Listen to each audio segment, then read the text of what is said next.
Thanks for tuning in to another episode of All Things Entrepreneur. We are a group of entrepreneurs who all got our start in real estate wholesaling and parlayed that success into multi-million-dollar business.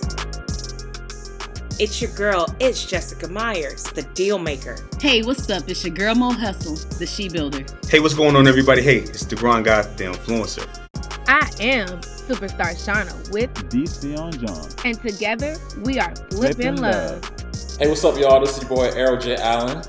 It's time to get ate. All things entrepreneur. It gets tough, but you gotta stick to it. Nah, don't talk about it. Now, when I say relentless, what does that mean to you guys? I mean, we all have gotten a lot of success in our careers. When y'all hear relentless, and we're relentless entrepreneurs, and you got people out there that are on their 9 to 5 listening to us, what does relentless mean out here in the field? I mean, relentless to me is like it's an addiction. Like, there's nothing else. Like, this is it right here, making this work. All gas, no brakes. Yes. Mm-hmm. I go back to the addiction because I know before I met Sion, it was even hard for me to get into relationships because all I talked about, all I did was real estate, and if you wasn't doing that, it was kind of like boring to you, or I was getting on your nerves about something with real estate. So in addiction, I was going hard. So for me, I had to get somebody else that was actually into real estate, and then it worked out for me. Yeah. Willing to put everything on the line for it. Yeah.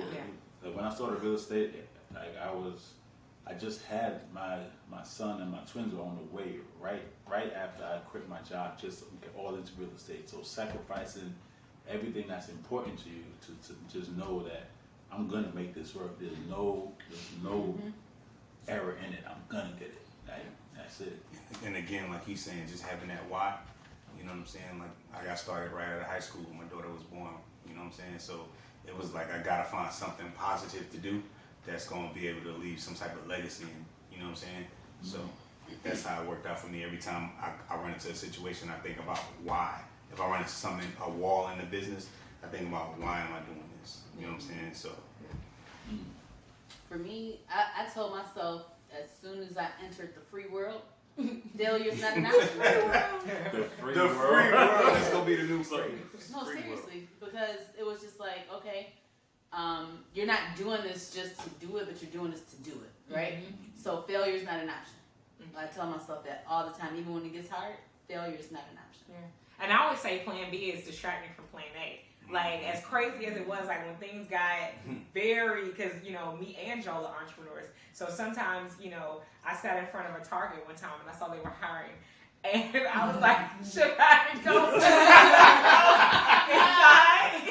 And he was like, $13 an hour. He was like, man, you could do something else for like at least 20. Like, you can get way more than that. And it was just like, damn, like I really don't know what I would do if I had to go back to work. So it's one of those things where it's like, damn, like I have to make it. I'm not a good employee. Like I take long lunches, I take naps, and I sleep in. I wouldn't make for a good employee. So it's safe to say that everybody here, did anyone have a plan B? Like, no. Plan Bs. Plan Bs are the other businesses that are going to follow. Like, those aren't even plan Bs. Those are just additional streams that you have lined up. Right. Okay. Goals. Yeah, I don't have any plan Bs. It's just more businesses.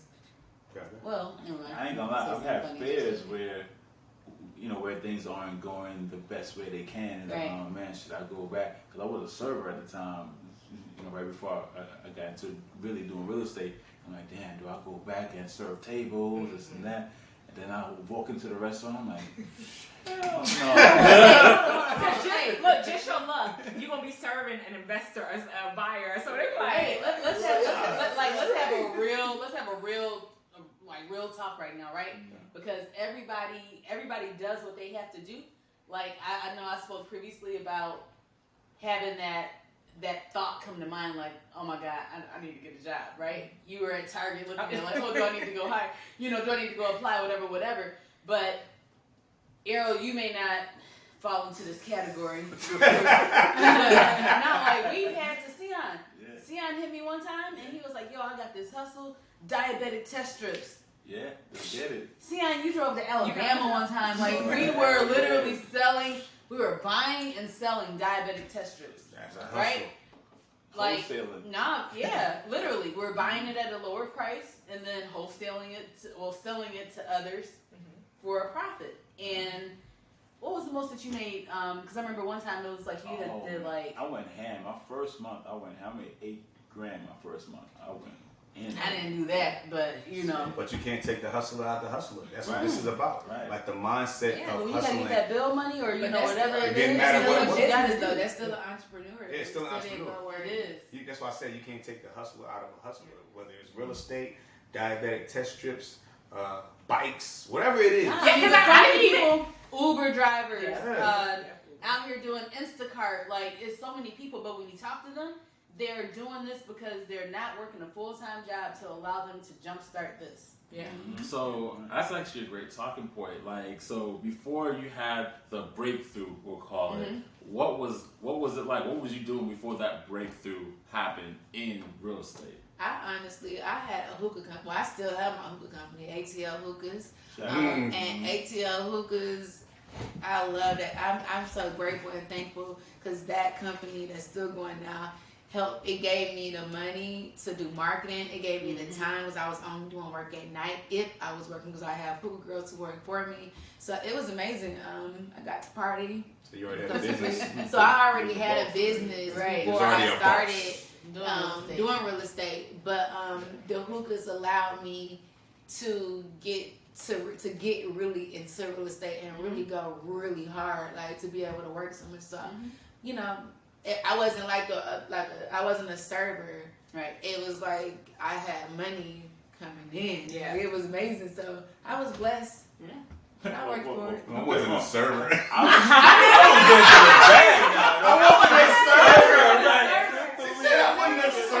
I ain't no server, but I was getting the cash. No, I'm saying it was different from us. It was different. I had locations. I had like 8 locations. Oh, that sounds like an arrow word. Somebody cooking tonight. I had locations, so it was different. It wasn't like a one-person service. So I'm saying. Nah, that's what's up. Mess with you. But then too, I had to think. I always been selling. Like I didn't even think about when I was in 2nd grade. My grandma used to have a whole bunch of books. I used to put them in a crate and rent out books for 10 cents. Really? Or like I didn't have glitter, and so I used to take the crayon shavings. You know how you used to have the sharpener, and I would crumble the sharpener crayon shavings and make cards for different occasions for people's moms and charge like $0.25. And then like I used to sew. And I used to sew the keychains and stuff. Like I've always, and this is in high school, middle school. Like when I realized that I asked my parents for something and they would say no, I would take that as okay, they said no, but that doesn't mean it's not going to happen. Exact same thing for me. Yeah. So that's another great Yeah, question I'm gonna I ask. have But what about you guys in terms of before the breakthrough? I was always a hustler. I always found a way. We're not gonna go into we don't got to. I was an entrepreneur. I was working. It was working. Yeah, I always had a job. You know. I wasn't creative, but I always played sports. So anything that I could, I tried. I was on a ski club when I was in like the 4th grade. I played golf when I was 11. I played volleyball a couple, but then once I got into like basketball and track, like year round, but I was like part of different organizations. Yeah, I'm from Michigan. Oh, like what ski club you was in? What ski?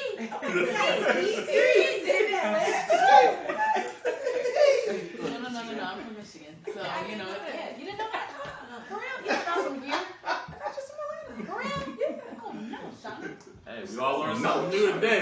No, there's nothing wrong from being from Atlanta. Everybody going, oh, what's she saying? Right. I'm from Boston, No. so we right there over up Yeah, north. yeah. So, you know, but just whatever Right there, I could try to do, I was always just trying. So, but now just coming from corporate into this and then kind of figuring it out, man, it was a way to make some money. I was going to do it. Right. Yeah. Yeah. So I stayed in trouble, so I'm just gonna say. What about you? Or it doesn't apply to you? So what was I? Oh, I 'cause can you forget- came- I you can came forget I was my- hired from school, remember? Oh, yeah. Oh, it applied to Right. him. He did something. Oh, Hold you on, came wait. straight from high school? Okay, so no, He did something. 1 year of college. So Mhm. Oh, wow. 1.5 year of college. But actually, so What I did was I worked for Postmates and Caviar, I think that's what it's called. And I was at the top runner for the whole entire Atlanta chapter for both companies. Okay. So I was on it. I was on driving 2002 Saturn View that was always on F, and F stood for faith, not full. So ran that thing to the ground, till the wheels fell off, literally. And that's how I had my C capital to do everything I wanted to do to segue into real estate and everything else I wanted to do. Okay. Yeah, I will say the transition for me was about getting my expenses down as low as I possibly could. And like, cause I used to be the lashes girl, the nails girl, like I was dressed, honey. How minimal did you took all that off? Like I took all of my nails off. I was staying at home with my parents. The car I wanted, I was driving, a regular car, and it was just a matter of getting my expenses down. Like I took off everything. Like no Netflix, well, I was borrowing my friend's password. So I drove Lyft too for a minute. And I would do that like off and on when it got a little slow, but I actually met a buyer and I sold her a house. Like that was one of my early deals. Like one of my first,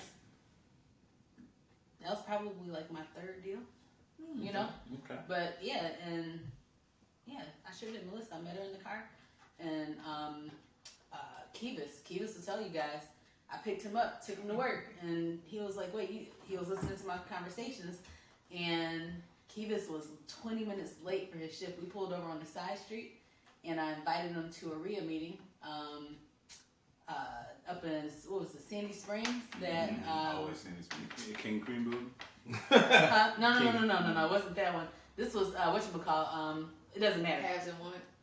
I can't remember. But anywho, that's where you met Kivas at, right? And I told him to come. You met him there. You met him there, and then he met a lot of other people. And I told him, I might not be the one that you click with, but come to this meeting. He went to that meeting. He got everybody's phone numbers. And from there, he took off. Sure. So it's just, when it comes to relationships and, things like that, you never know where they may come from or how. But the thing is, never be too prideful to let people know what your journey was. Yeah. You know what I mean? Because a lot of people will put on like, oh, I'm this or I'm that or I'm doing this, I'm doing that. But hey, when it gets real, it gets real. And believe it or not, you guys, believe this or not, your boy drove Uber. I did drive Uber. I actually was driving Uber to get my daughter her car. They did like the lease thing, and that's how I got my daughter's car. So I drove Uber, and it was like a weekly payment. So I would do the weekly payment so I didn't have to pay a payment. And at the time, that was great because at the time, my wife, her car had broke down, so we only had one car at the time. So it was like, boom, I'd do that, and then until the car's paid off, and that's what I did. And then my daughter has her car, 2016 Camry. Nice. And even like driving for dollars or different things like that, like you're doing so many things at one time. I will say before I had my hookah company, because I don't want to make it seem like I just came out and I was always good. Business. I started. Server come from money. No, I didn't come from money. Trying to clean it up. I don't want nobody to think that it was just easy. Sir. I started a lot of businesses before at the hookah company. That was the first successful business that I ever started was ATL Hookahs.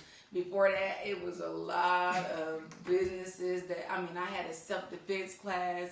I was selling stun guns.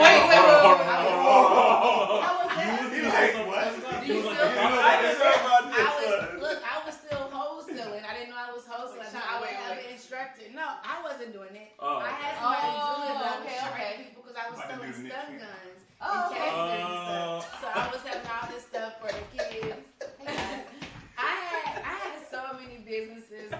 My friends got so sick of me because I would come with these ideas, and I'm like, well, I know I could. Like, it made sense. I had a photography thing. I was taking pictures of kids in school for like picture day and stuff. I brought all these backdrops. It was crazy. I came up with every type of business, and the hookah business was actually something that I loved. So that's what actually got me to doing real estate. And I always wanted to do real estate when I was younger. I don't know if y'all remember this. Well, some of y'all might remember. They used to just play slideshows of houses on TV. This was like in the early 90s.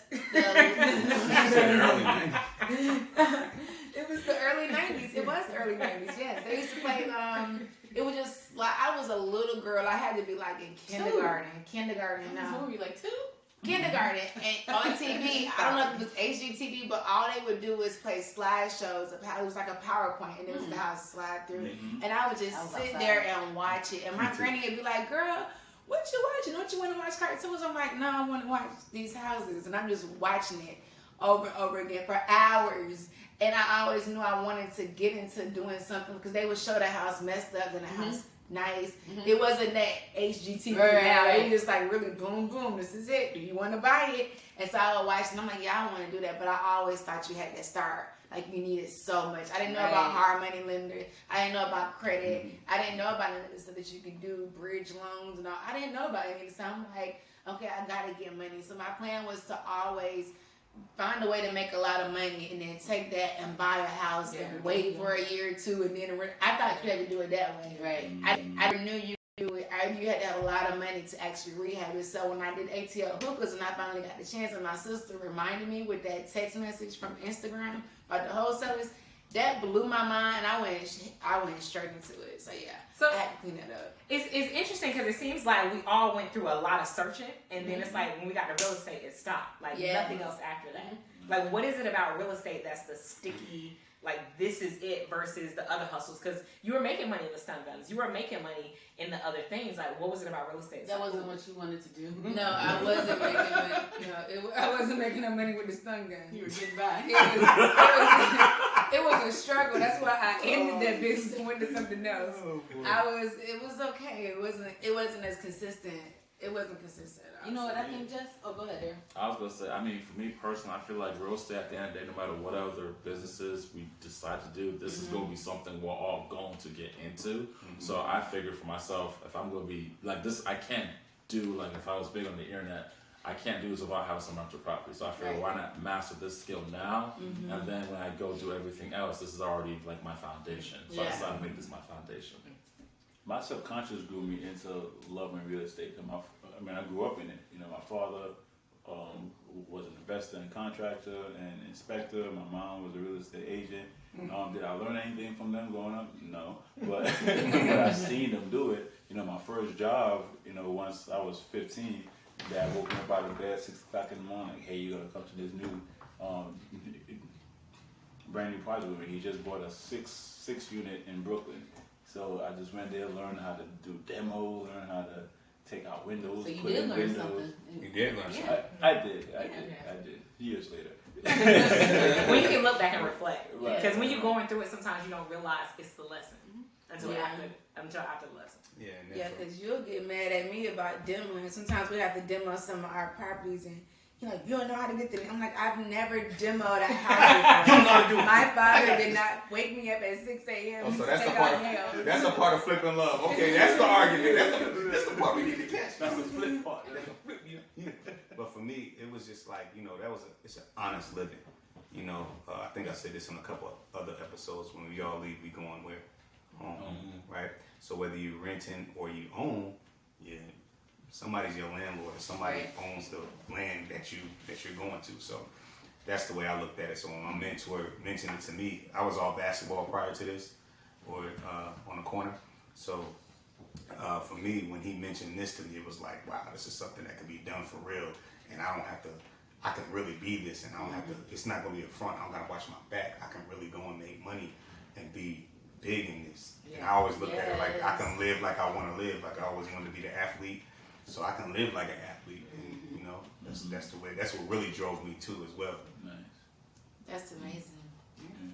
Now I think one thing for sure is, you know, when we hear each one of us speak about all the things that we did, or you know, at one point we did it because we knew that we had a bigger goal, right? We saw the light at the end of the tunnel, and even when we go back to previous episodes and we discuss, you know, people that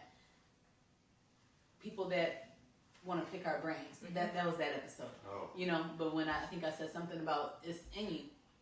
What we have all done before the breakthrough, we hustled, we grinded because it was in us. You know, so we had that passion, the determination, and the drive.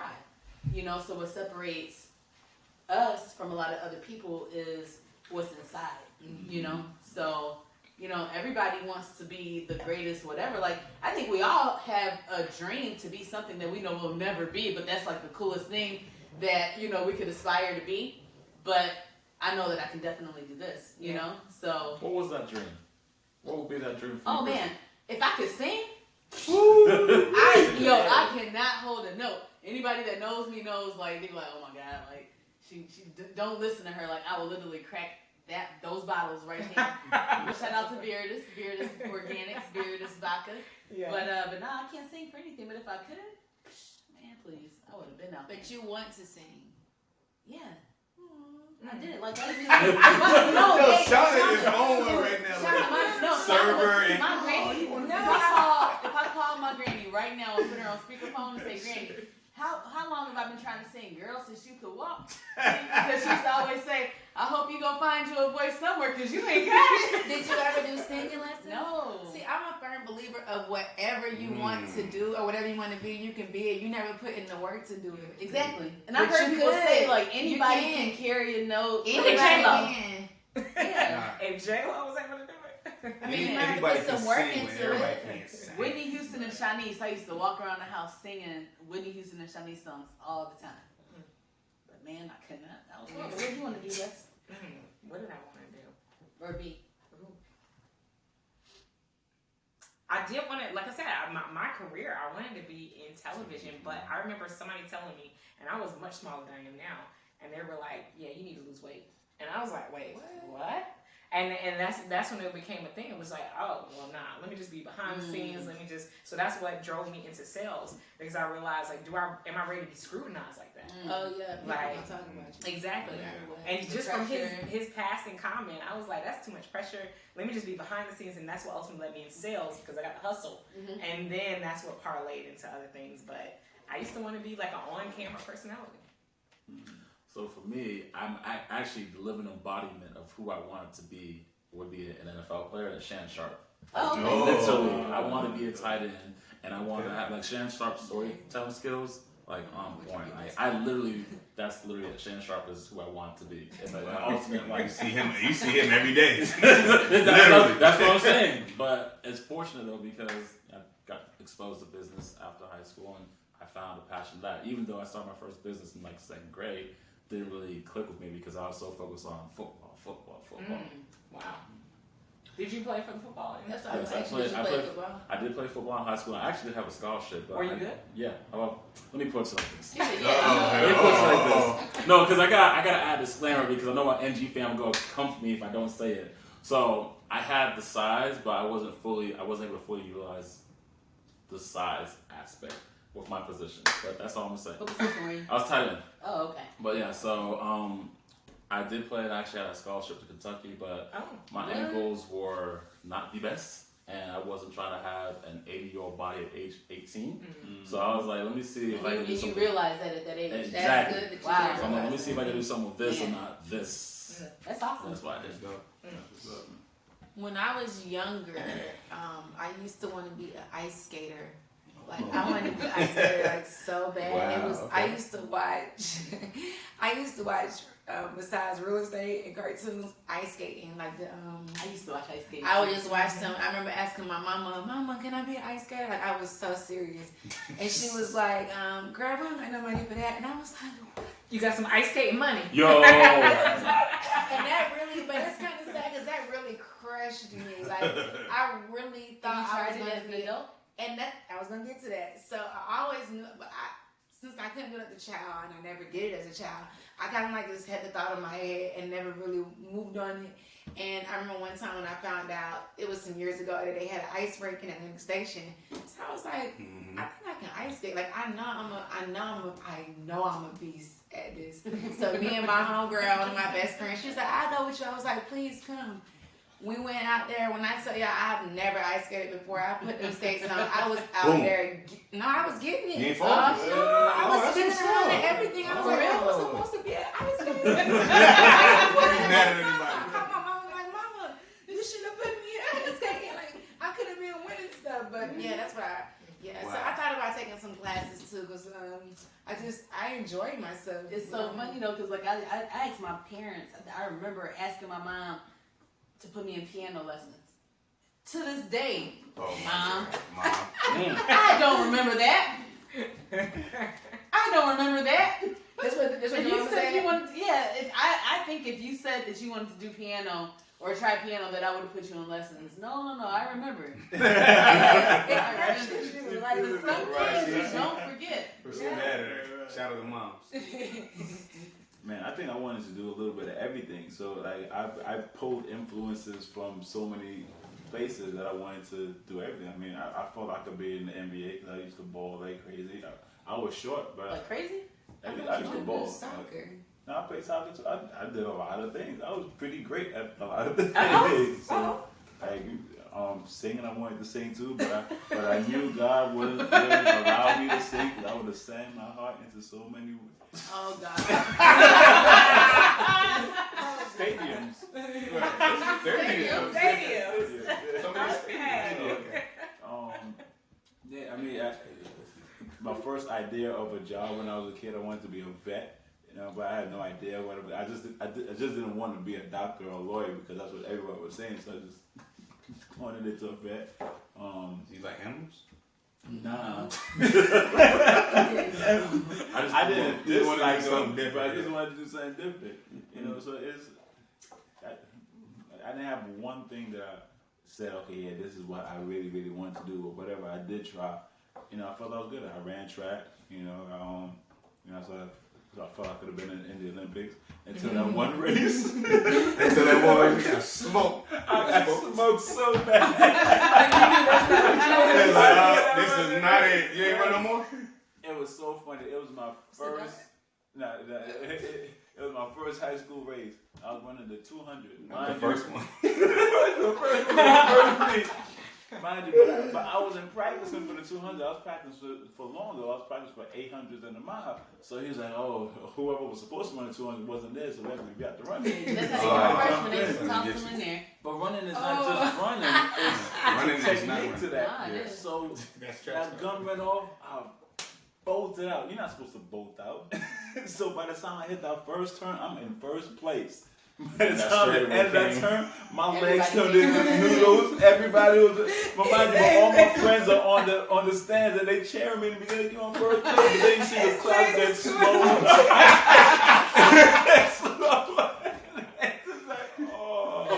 It was so sad. It was so sad, but I learned a lot. Well, for me, I was we already talked about this with basketball. I was very passionate. I've been playing since I was like 5. So basketball and football, and I played football, and I was good at football, and everybody wanted me to keep playing football. But I was like, no, I like basketball. They was trying to insinuate that I was short. I got fought with the brothers, so everybody was like, yo, you short, you too short. And they used to play, and I couldn't play because I was the youngest, and, the ball would come around me when we all in the park, and I would kick the ball down the street. I was bad, so I was like, y'all ain't gonna let me play? Boom! So kick the ball down the street. So, yeah. Once I got to a certain age, like, you know what I'm saying? Still got a chip on his shoulder. I do. So that inspired me to be the best out of everybody, and I did. And all my brothers, y'all watch. I'm talking to you. Better than all y'all, and y'all already know. But when you're the youngest out of all like boys, it's different. It ain't like when you got your sister. Well, the sisters might be the same, but I know for me, man, fighting every day, just everything. Like everybody want to be better. You got the oldest brother.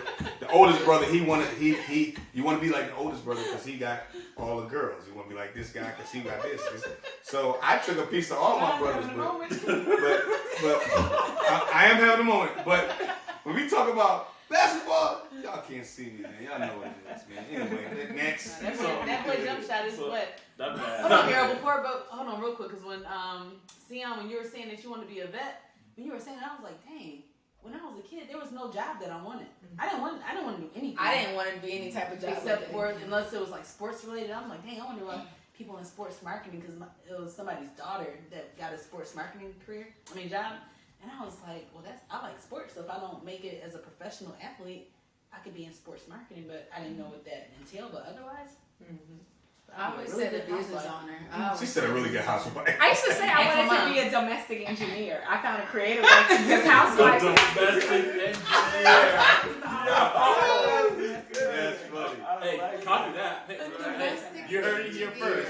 That's the new word. Okay. but I said if I'm a housewife, I'm gonna have my own business. Yeah. I'm never gonna just be somebody's wife and they give me an I allowance. can't So, be you Give know. you an allowance. Right. Interesting. So 2 questions. The first question, out of curiosity, where does everybody fall in the sibling chart? Are you the oldest, I'm the only baby. child, I'm young? a baby. I'm the baby. You're the baby. I'm the oldest. I'm the baby. I'm the oldest of 7. Ooh. Oh wow. Oh, okay, you the oldest? Mhm. Okay. I'm not the tallest. I'm the baby boy, but I'm older than all of my sisters. So it's about So what you said you had 5 brothers? 5 older brothers and 4 younger You're the sisters. Wow, you It's didn't ten I'm the have baby boy, but I'm older than my sisters. So you had to be the baby. grind guy. So- But you're the baby. I'm the baby of the guy. Of the guy. But you said all of your sisters. They're Oh, younger you're than older me. than I'm all older your than all my sisters. okay, he's in the middle of the Yeah. oldest and the Yo, so you're the middle child. So Yeah. side note, He your didn't parents are need busy. Just FYI. Just- Yeah. He said, Papa yeah. was a rolling stone. Oh, that Where the healer's hat was home. I thought you were And saying- he hasn't died. He's still living. And I'm singing. Now my pops This is is the grind guy's cup. Hey, you got absolutely nothing. Need some more? Nothing. Right, but From our nah, sponsors. nah, because he, that's my pops. He's, I got 5 older brothers and 4 younger sisters. It's, that we know of. Nah, shout out to my pops. Hey, he was that guy. And he never been on child support, so you know he was that guy. Just saying, man. Shout out to the pops. Ain't nothing there. Oh my gosh. Go ahead, Errol. That's hilarious. Oh man. So what was part 2 of that? I forgot pots. Y'all killed me over My there. bad. Oh man, so man, but this is I'll fun. think of another. I'll try to remember it later, but that's another segue point though. So in terms of now that we're doing good in obviously our business affairs, in the personal affairs, like you said, you didn't want to be a typical housewife. What does it look like in a household structure? Like, what would you want that to look like going forward? Obviously, some of us are married, so but. But what I want, what to So, like, you don't want to be a typical housewife, right? You want to have your own business and all that stuff, correct? Yeah. So, I mean, I just wanted to be like, I just did not want to have to work for anybody, So, I went to private school, and a lot of the other kids' parents that I saw, like my mom and dad went to work every day. They sacrificed a lot. But I saw these other kids, their moms dropped them off to school. Take them They might just In pop yoga up pants. throughout the day, with lunch or whatever. On basketball game days, like certain moms were responsible for bringing our food before our games and things like that. When we had they had lake houses, you know what I mean, like different things, and it's just like, dang, like I want to say a name because she was like the coolest mom to me when I was in high school. And shout out to Mrs. Zingerly, like she was the coolest mom ever. Mrs. Zingerly. Okay. Yeah, if you went to my high school or y'all know Mrs. She follows me. She'll probably watch this too. But she was like the coolest mom. They had a family business, whatever. But it was a lot of just kids that I saw that came up. I'm just like, man, like that is so cool. I remember my other question now. You just got it. Yeah, I just came back. So, throughout your earlier journeys, like elementary, middle school, high school, before business entrepreneurship, who was one impactful person that like really helped shape and mold like you to the person you are today? Coach, teacher. My high school. Well, outside of my family, like my mom and my grandmother were probably just always like the biggest like pushes, inspiration. But my basketball coach, she's the only reason that I can handle. Like I have thick skin because of that. Yeah, I would say the same. I mean, obviously family, that's a given. But there's this guy, Dr. Fertiger, in middle school. I remember, I was just a bubbly kid, like speaking to everybody. Like I knew no strangers. So this white guy comes to this black middle school in the middle of the hood. And I was like, hey, how's it going, sir? And I just started speaking to him. And it was funny because I was about to go to the feeder school. And he was just like, you're the type we want in North Atlanta. I was like, what's North Atlanta? And you know, he was like, well, we have an IB program, and I had no clue what it was, but I was just like, okay. And when I finally went to North Atlanta, I realized like apparently a lot of people had to pay to go if you're out of zone. It was like you had to test to get in. It was like all this stuff, and I was like, he just literally said, just come. Because, you know, people used to use addresses or rent a property or whatever to get to that school in Buckhead. But, you know, he literally was just like, come. And I just think about what would my life have looked like if I went to the same feeder school. Not only was I able to build other relationships, because even now some of my investors I went to middle school with and I went to high school with. So it's like I got to meet I knew all the people from middle school who went to that school, and I got to meet a whole new crowd in high school as well. So that was like the best thing. He took this little black girl and was like, we're going to put you in North Atlanta, and we're going to put you in the International Baccalaureate program. And that changed the trajectory of my life. Wow. That's awesome. Man. North Gwinnett football team, you already know. So, Coach Hobbs, my receiver coach, Coach Dixon, because I play offense and defense, Coach Dixon was the head defensive coordinator, Coach Shell is the D-line coach. These guys are like the stuff they would do to us as high school students is borderline illegal. I'm talking about borderline legal or illegal? Illegal. Oh, so no. So like so one time, one of our varsity players had dumped a freshman football player into a trash can, and it was just kind of like a hazing. Yeah, a hazing per se. So I came to practice late because I was at a club activity. And when I came to practice, I put my stuff on, I walked outside, and this is like earlier days of me, like just now coming to varsity. I see the whole football team running up and down the field, but what I really saw was everyone was literally drenched from sweat from head to toe because they've been running the whole practice. People were throwing up on the sideline. They were like, yo, if they don't get back in pace, we're going to run until they stop throwing up. I'm just kind of just walking to the field, seeing this. I'm like, these people are crazy. These people are legitimately crazy. Did you go to practice? Oh yeah, I went to practice. I'm just like, yo, these people are legit crazy. But what it taught me too was because even though we had crazy days like that, finish, commitment, always finish. Like nobody could leave the field until everybody took care of whatever the work was that day. So it shaped me to be like anything I do, with the exception of formal education after high school. I retired that. I always finish. Yeah. Wow. So I was outside of my family. There's this lady. Her name is Tina Allen. Miss Tina. It was one of my best friend's moms.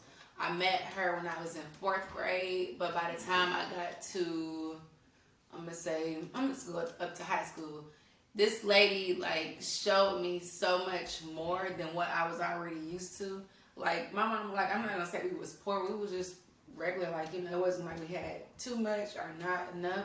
It was just like regular, but the borderline of regular. But Miss Tina, she had more. Like she was a computer engineer, so she showed me that black people. Like I always knew in my mind that I was gonna be successful and be a billionaire. Since I was a child, I always knew it. But she showed me that a black person could actually make 6 figures, and I used to think that $100,000 a year was everything. $1 million. I thought it was. I used to be praying for my first $100,000, and when I found out that she was making $100,000, I was like, wow, she's doing it. And she was the first person to take me out of the country. She took me to Jamaica for my 16th birthday. Me and her daughter are the same age, but she took me in like that was like my other mom at the time. But my mom, both of our parents brought different things to both of our lives. But for her, I appreciate the stuff that she taught me. Just learning how to use certain utensils to eat with, and learning about teas and stuff, like introducing me to stuff that I had no clue about because we wasn't even thinking about this stuff. But I appreciate her so much. Thank you, Miss Tina. I appreciate you. She definitely inspired me and motivated me to be a better person. Yeah. So I think I was pretty spoiled as far as although I'm the oldest of 7, I didn't grow up with any of my siblings. So my only full sibling is my youngest sister Kima. So, but by the time she was born, I was 16, and I was my senior year. I was about to go into college at 16. So, like, but I was fortunate that the friends that I grew up with in junior high school and high school, those were my motivation, because we motivated each other at that young age.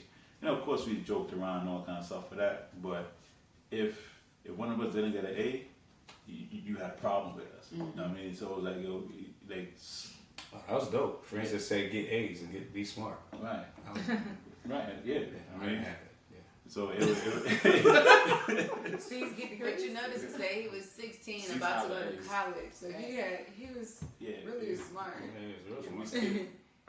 We skipped grades together. We played ball together. I mean, like we really motivated each other up. I mean, y'all know who y'all are, man. That's what's up. And my pops too. Like, as much as me and my pops bump heads, and growing up with my pops was hard for me.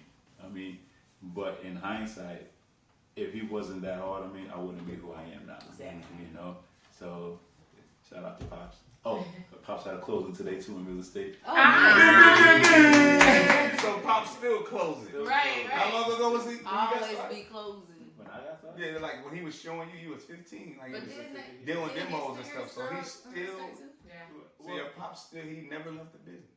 Well, he's actually retired, but he's still close. Retired, but he's still Just doing it just to do it. Yeah, that's what's up. It's a pastime. His retirement is a little different. He retired and making wine. I mean, so. Nice. All right, so outside of family, I would say Big Mo. Shout out to Big Mo. Big Mo was my mentor. You welcome, John. No, Big Mo. Big Mo. When Mo walk in here, you're gonna know who Big Mo is. Not Lil Mo.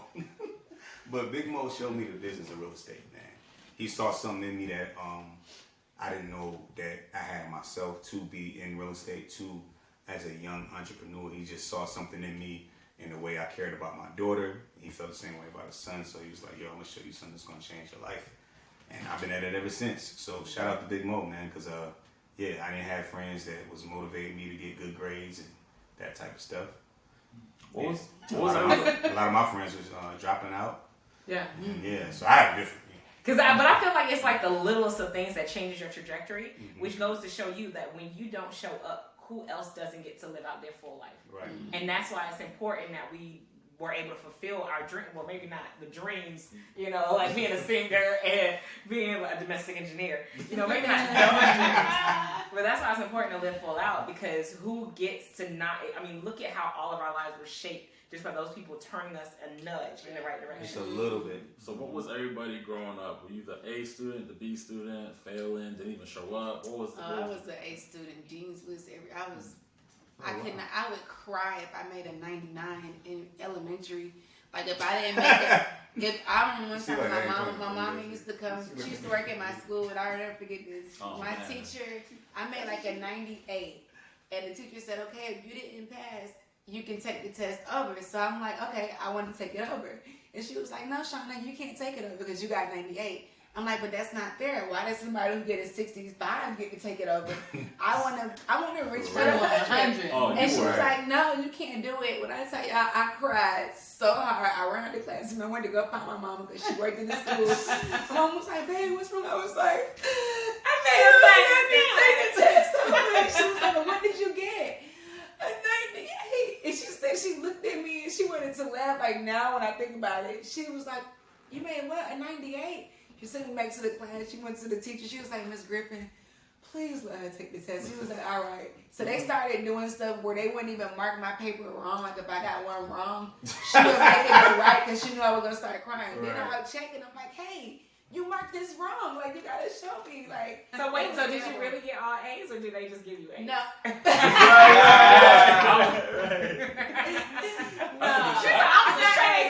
That's a good strategy. Cry your way to the A.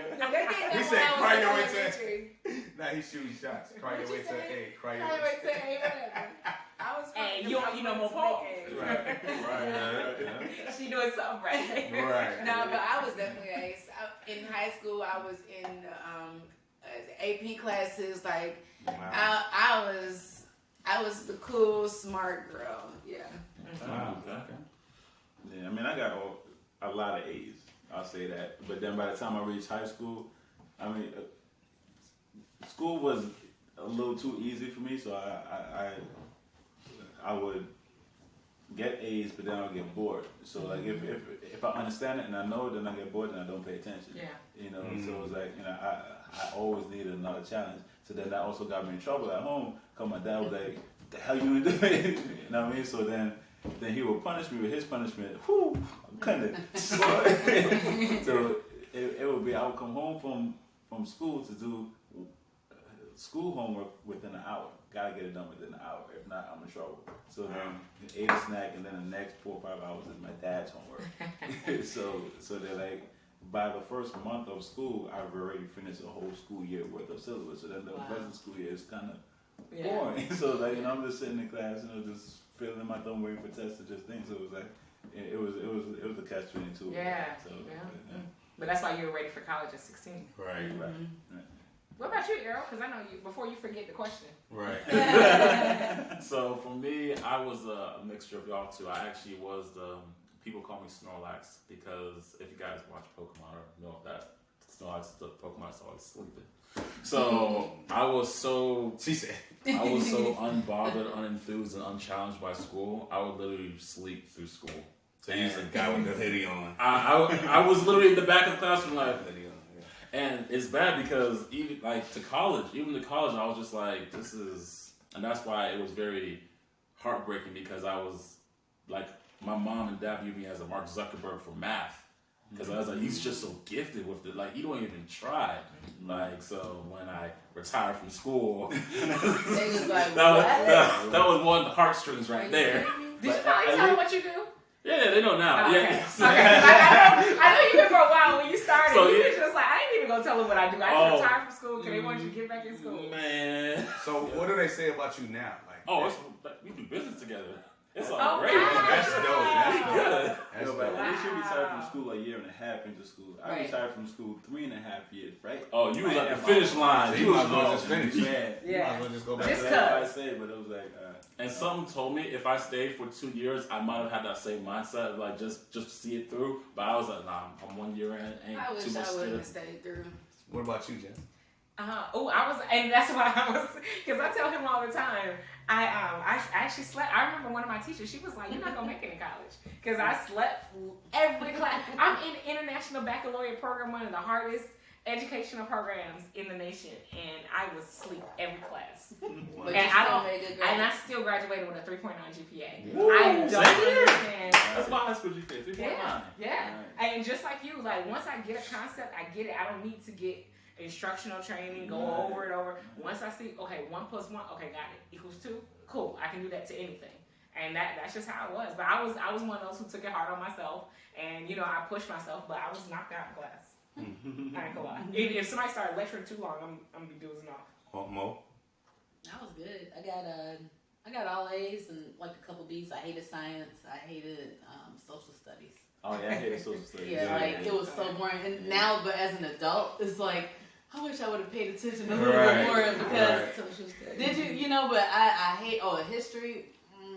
Same thing. It wasn't that interesting to me, Because But they ain't learned math, history. I was the one that they cheated off. It's a couple people that'll tell you like I passed math because of Mo. No. I applied for Georgia Tech and I actually didn't get accepted because boy-girl racial politics. But a girl I was mentoring, she got accepted. Oh wow. Oh wow. And I mentored her. Wow. I'm like, she got accepted. Right. But see, it seems like everybody's good at math, and it's like we counting the numbers, and we understand the art of the deal. We understand how to put it all together. Well, for me, I know we talking about school, right? Oh, okay. Yeah. No 3. No 3s. Nothing. Because I didn't apply myself. You know what I'm saying? I just did just enough to play ball. I'm asleep. Acting up. I got kicked out of school. All kind of stuff. In school suspension, all that stuff. But just enough to play ball. So That was me. So I never had a 3 name thing. Or You know. I think I got a 2. You I was think hitting I them got 2 threes. something. Yeah, You was 3s. hitting them threes. But I think I got a 2 something. I think. At least it didn't get down to 1. He was like, it didn't get down to no 1. No, I didn't get the 1. It was in the 2s. Just enough to get by. Comfortable twos. But that made me the person I am today. Because again, the coaches, it was all about discipline. So now I look at it like, dang, the whole time it was about discipline. If I had something that I wanted to do, I would do it. Yeah. You know what I'm saying? So I would do whatever it was to get that done. Extracurriculars and exposure as a child, it has a huge impact on, who you are as an adult. Yeah, a friend of mine said practice is a privilege. Like, do what when you're younger you don't have time to do as an adult. Because if I had to go learn a new skill right now, I'd be like, oh, what am I going to take myself out of? And, to go learn something new. But when you are a child, you got time. That's where you go and you practice the habits that lead and build the foundational blocks that lead to the drive and the purpose of that's what I got out of today. Like those things, those little nuggets and those seeds along the way that cause us to have the success and all come together right now. I was like, it's that time for I Ain't Gonna Lie. Woo. Y'all ready? Y'all ready? Yeah. All right. Let's go. Drum roll. Right, man. All right. Mo. Alright, I'll let you go first. Do you not like your question? No, I'm just trying to think. Whew. Okay, so my question is, what will you be known for? I want to be known for creating memorable, magical moments, allowing people to experience their higher self. I ain't even gonna lie. Yeah. That is, I ain't gonna lie. That is what I want to be known for. That's dope. I like these magical moments. Yes, yeah, because that's what I like to savor, and that's what I feel like we created, magical moments as we get to express to other people, like the inside side success, because you see only but so much on social media. Yeah. Right. And I feel like this is a way to break down and see that we're human, and it makes it relatable, and you can get here. We just like you. Yep. Like people be like, "Oh, she's so humble." I'm like, "I'm so I'm me." Like yeah. you can be me Regular, too if right. you just. I mean, I had a couple of sleepless nights, but you can be me too. So it's That's just. the sleep is nice is part of the journey though. Yeah. That's the I don't want to go off subject. No, you go. Okay. So I've learned that when things get hard to kind of channel the breakthrough coming. If it get hard, I'm like, I'm excited because I know something getting ready to really pop. When you break down, get ready to break through. Most inspirational quote. I ain't even gonna lie. It's my own. Moism. Yep. Moism. No, when I was at work, I had an index card. And on that index card, I wrote positive thoughts drive positive results. And I sat that on my keyboard every single day. And I took that with me through a few jobs. Right? It may not have been the exact same one, but positive thoughts drive positive results, because even though you know you don't want to be at that corporate job that day, you still have to be positive about it, understanding that as a leader, your energy is going to feed off to your team, so you need everybody to still come in and be motivated to perform and do what they need to do. But at the end of the day, it's just like, man, I know that it's something bigger, Yeah. So, but that was something for me to see. Another one, can't tell you who the name is. However, it's pain is inevitable, suffering is optional. We're going to go through some things, but are you going to suffer? Yeah, life will keep lifing, but you got to get ahead of your circumstance, or your circumstance will always have you. Because anybody here don't go through circumstances? Oh, yeah. We all go through it. That's life. It's life. Life will keep lifing. You got to rise above it. Jesus had circumstances. Some serious ones. Yeah. For real. Everybody's hating. So, what's the most you lost on a deal? Oh. I ain't gonna lie.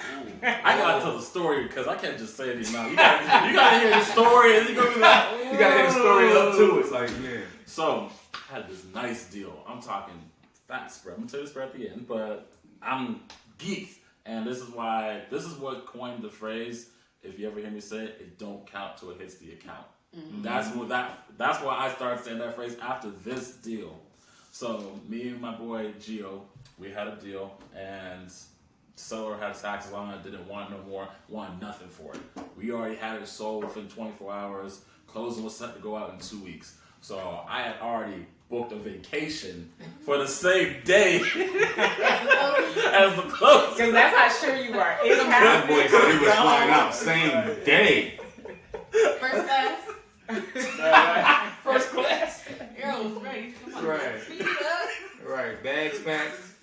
So I woke up morning of, I'm over here, I'm smiling, I'm like, yo, I'm going out of town, and when I come back in town, I'm in a different tax bracket. We are golden. Oh. So I'm driving, I'm in the car to the airport, I'm going, I get a call from my man Gio. I'm like, Gio call. I'm like, well, he's probably going to tell me the deal club. I'm like, yeah, what's up, man? He's like, hey, I know you're on the way to the airport. Just can you do me a favor real quick? I'm like, yeah, what's anything, man? What you He's need? gonna drive by that property.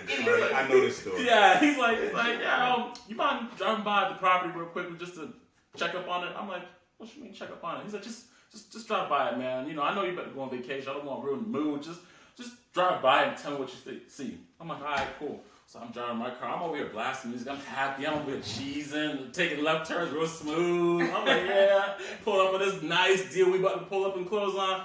I take a left turn. I drive down the street. It's like the third house in the block. I look over to the right. I'm driving by and I don't see the house no more. Oh. I'm like, let's turn the wrong street. Let me double back around and, maybe I turned back around. I still don't see that house. I'm like, the house grew legs and walked away or something? Like, where the hell is that damn house? I see like a huge claw thing in the middle of the lot. And I see this, bobcat. Wow. And I see a house to the right, and I see a house to the left, the same house to the right and left of the photos that shows it. So I'm like, now my smile is gone, like totally dissipated, and my heart sunk. I'm like, Who stole the house? I was over here. I'm just like, this isn't real. This isn't real. This can't be real. So I see a worker who looks like he's working for the city walking out of the bobcat thing. I'm like, hey man, Michael. Was there a house there? Oh yeah, we just knocked that house over this morning. I'm like, what? Why? Come to find out, this house was on a demo list. It's on the list. It's set to get knocked over. Yep. If you don't catch it before that time, they will knock it over. We never knew. So that fat closing that I was gonna be coming back home to, no. So the lien didn't come up on title? I mean, it did come up on title, but the fact that it was on the list. We didn't know. They didn't know the time when it was going. We didn't know. There was a lien. There was obviously like taxes, but not. Because if there's a demo lien on the property. Well, the demo lien came after they knocked it over. No. Well, damn, never mind. Yeah. So we just knew that. So, question: doesn't the city still put a lien on the property? It was just taxes. That's all. It was just taxes. Okay. But after they knocked it over, and then the demo lien was $30,000. I'm like, God damn. Oh yeah, the liens be taxing. I was like, yo, please, like, can we get it to 3? Yeah. So that was yeah. So how much? You said you told us at the end. That was like $60K. Oh wow. Yeah. So it turned to $30K. No, it turned to nothing. No K. It's a lot. Okay, mine says, do you measure your success or do you just keep hustling? I never measure. I keep going because I'm not stopping until it's over. What has been your most fun purchase? I ain't even gonna lie. My most fun purchase I could say on camera is is my first solo trip by myself on my birthday to Cuba. It was an exhilarating experience. It was life changing. Dope. That was dope, man. Not as life changing as Africa gonna be. Right. So I ain't gonna lie to y'all, man. What is the most impactful book you've read? So spiritually, the Bible. The whole thing. Business wise, the 10X Rule by Grant Cardone. You read the Bible from beginning to end. Well, actually, y'all inspired me because y'all went to that conference in Florida. Because that was around the time where somebody, we were trying to raise capital for a hotel, and somebody actually mentioned how many doors do you want? And I said 100. And then I remember y'all was like, we down in this conference, 10X your dream. And I was like, well, damn, 100 times 10, 1,000. So that's how I got 1,000 doors. Wow. From y'all, inspiration of Grant Cardone. Grant Cardone, and like that was just a very impactful team thing that we did. So this episode was brought to you by Viridis Organics, Canadian vegan organic vodka. You guys, it'll be in the market soon. Stay tuned. It's vegan, organic, and All the above. So thanks for tuning in to another episode. I hope you guys got a lot, right? Did y'all get a lot out of this today? They got to know who we are for real. I know. Like, we really pulling back the onion and the layer. And this has just been exciting to learn y'all more, to understand that we're more alike than separate, and that you too can do everything you want. Thanks so much for tuning in to another episode of All Things Entrepreneur. You just got a team. Tell them how to find you. Hit me up on Instagram at It's Jessica Myers. I am Superstar Shauna with DC on John. and together we are Flippin' Love. You can follow me on Instagram at mohustle_810. You can follow me at The Real Grind Guy on Instagram. You can find me on all social media outlets at Errol J. Allen. Be sure to subscribe on our YouTube channel at 8.experience. They was all skipping class. You graduated to a boss and they didn't pass. Ain't no such thing as losses, only lessons. Break bread, don't block your blessings. Get the money, but you know what's even more precious? Time. Nah, don't talk about it, go do it.